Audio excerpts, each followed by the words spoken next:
আসসালামু আলাইকুম প্রিয় গাইস, আশা করি সবাই ভালো আছেন। আজকে আপনাদের মাঝে আসলাম আমার এক ছোট ভাই মানিক মিয়া, তাকে সবাই চিনেন। সে একজন সৌদি প্রবাসী।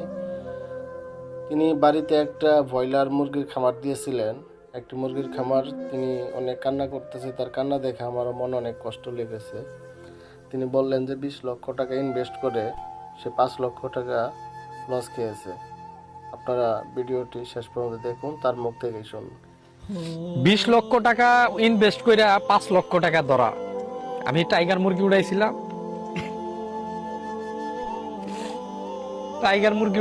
6,000 টাইগার মুরগি।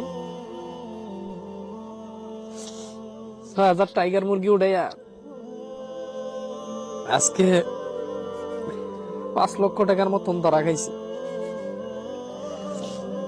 আপনারা সবাই জানেন আমি টাইগার মুরগি উড়াইছিলাম।